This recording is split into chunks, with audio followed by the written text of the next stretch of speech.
Hi, this is Barry J. McDonald, and I'd like to welcome you to today's blog post over at writecome.com.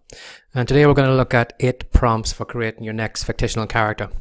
So let's kick it off with their appearance. What does your character look like? You might be tempted to just kind of go down the route of the kind of average Joe, medium build, slim, but could changing your character's appearance, affect them in the book? So say, for example, if your main character was an obese police officer, how would that affect him in the book? What things could he do? What things couldn't he do? How would it affect his health? So checking into, the character's appearance into the book and how they're physically shaped, can make a big difference in adding another layer to your character.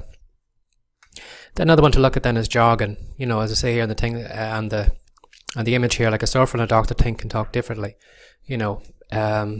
A surfer might see something and might speak a different way, or how it might affect how he actually is seen by other people. Maybe because he speaks in kind of surfer terms all the time. Maybe people think he's a slacker, or maybe people might think this or that about him.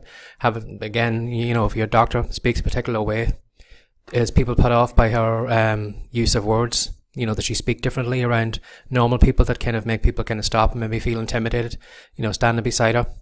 So, and then what kind of jargon, that she normally uses every day that she carries over into her life outside the hospital, that other characters mightn't actually know what she's speaking about. And again, too, the surfer might have terms and phrases that he might use for situations that somebody outside the surfing kind of community wouldn't know about. So that's another way to actually add another layer to your character, is use jargon. And then religion. Religion's a strong influence on all our lives, whether you're a believer or a non-believer.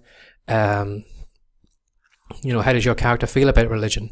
Have they got a religion of their own? Say it's a fantasy book and your character lives on some kind of far off planet. Is there a religion in that community? And what are their thoughts on that religion?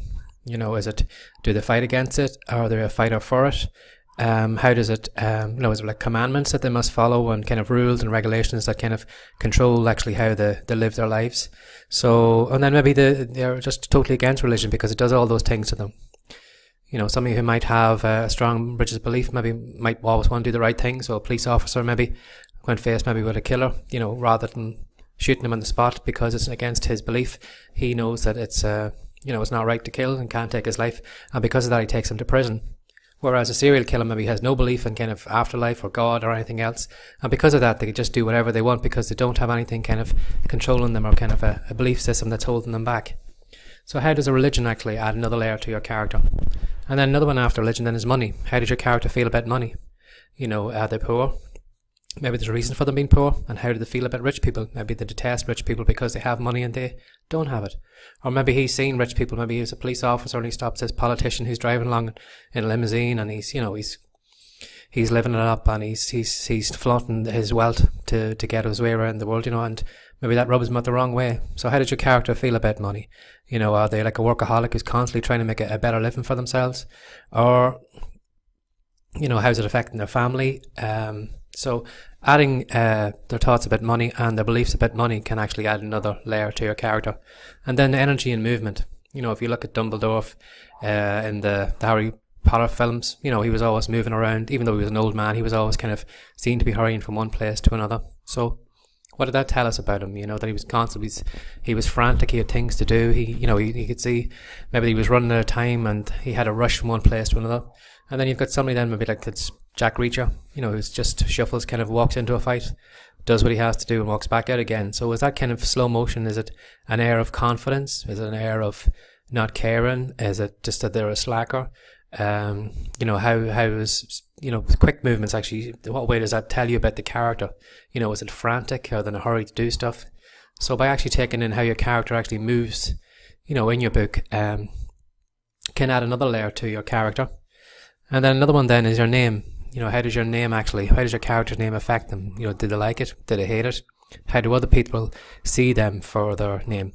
Maybe they've got an unusual name and it's always been mispronounced. How does that affect them? Does that annoy them? Have they shortened it down? Have they completely changed their name because they detested it? Maybe they detest their name because maybe they were named after their father and they detested their father. And because of that then, they picked a completely different name. Maybe their mother picked a name from some book she was reading and she liked the character name and she picked him from that. So And then your own thoughts are going to come into it. You know, even you giving your character a certain name is going to give you a kind of a a line of thought that you're going to go down because of that name. So how does your character's name affect them? And then the occupation then. You know, what makes one person become a firefighter, another person become a doctor? And what makes one person become a warrior and another one become a healer? You know, what kind of person makes that decision to do that? You know, or maybe even somebody who just decides to be a chef for the rest of his life. That's because that's his goal, is to be the best chef in the world. So why does he want to be a chef? You know, is it because of his love of food? Or is it because his mother was a good cook, and by cooking good food, you know, it reminds him of the fun times he had with his mother? Maybe she's passed away and this is his kind of a way of getting back to it again. So taking into a person's, your character's occupation can, add another layer to your character. And then descendants, the person I'm speaking to now, you have your parents, and then you had grandparents, and you have other cousins and all that. And each of those people have come into your life and they've influenced it in some way, even in a small piece. So it's the same with your character. Rather than looking at your character as just being a kind of sole entity that you just called out of nowhere, that character could have had parents, they could have had relations, cousins, neighbours, things. And each of these, like a pinball kind of bouncing around in a pinball machine, each of these, every time you came in contact with one of these people, that had an influence on them. So how could all these little influences that happened in the past before the book started give you more information about the characters you're creating? So from these 8 points here and these prompts, I'm sure you have a lot of ideas that'll help you kind of add another layer to your character, make them more believable, and kind of, make them more three-dimensional rather than just kind of the usual kind of character that most people would just jump to. So play around with them and see how it affects your writing. So my name's been Barry McDonald, and I'd like to thank you for watching today's video, and hopefully I'll see you over at writercom.com. Bye bye.